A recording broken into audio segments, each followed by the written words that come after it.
नमस्कार, मैं हूं आपके साथ अंजलि त्यागी और आप देख रहे हैं शौर्य टाइम्स न्यूज। आइए बढ़ते हैं खबरों की ओर। राजस्थान के पूर्व उप मुख्यमंत्री सचिन पायलट का बयान। 2024 में बीजेपी का अहंकार टूटा, सरकार को अनेकों बिल लाकर संसद में वापस लेना पड़ा।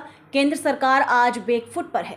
केंद्र आज भी नेहरू कांग्रेस सरकार को दोष दे रही है। आज गरीबी और अमीरी की खाई बढ़ती जा रही है। चिन्हित लोगों के लिए पॉलिसी बनाई जा रही है। महाराष्ट्र और झारखंड में इंडिया गठबंधन की सरकार बनेगी।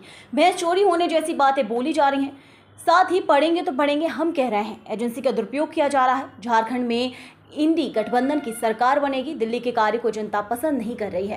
साथ ही उपचुनाव में हम अच्छा परफॉर्म करेंगे। नई पीढ़ी 10 सालों से सरकारों को देख चुकी है। उपचुनाव और 2 राज्यों में चुनाव में सकारात्मक परिणाम आएंगे।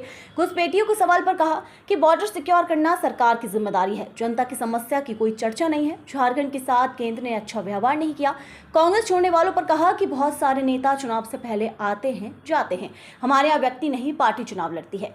लाडली बहना योजना, राष्ट्रीय बहना योजना पर कहा कि 80 करोड़ लोगों को भोजन देने की बात बीजेपी करती है। कांग्रेस अगर कहती है तो इसे रेवाड़ी बांटना कहती है। वहीं झूठ बोलना बीजेपी का काम है। किसान समस्या, बेरोजगार बढ़ी है। सांसदों को एक दिन में निष्कासित करना कभी नहीं हुआ।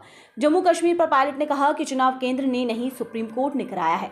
जम्मू कश्मीर को फुल स्टेट का दर्जा मिलना चाहिए। किसानों के लिए बेरोजगारी, महंगाई, ये सब आप लोगों के 10 साल के कार्यकाल का ही परिणाम है। तो जवाबदेही होनी चाहिए और मुझे लगता है कि हर मुद्दे पर आज भाजपा बैकफुट पर है। इसीलिए वो कांग्रेस के नेताओं को कोसने का काम करते हैं।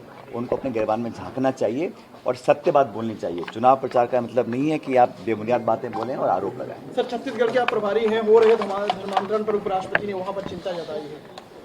देखिए, जो भी देश प्रदेश में होता है कानून के तहत होना चाहिए और मुझे लगता है कि सरकारों को कानून के दायरे में रहकर काम करना चाहिए। लेकिन चुनाव से पहले इस प्रकार की बातें करना, ध्रुवीकरण करने की कोशिश करना और धार्मिक बातें बोलकर वोट बटोरने का जो काम किया जाता है चुनाव से पहले, मैं उसको सही नहीं मानता हूँ। हमें विकास, डेवलपमेंटल इश्यूज, शिक्षा, चिकित्सा, बिजली, सड़क, इन बात पर इशू पर डिस्कस करना चाहिए। ये सार्थक इश्यूज हैं, लेकिन लोगों का ध्यान भटकाने के लिए इस प्रकार की बातों को उठाया जाता है बार बार।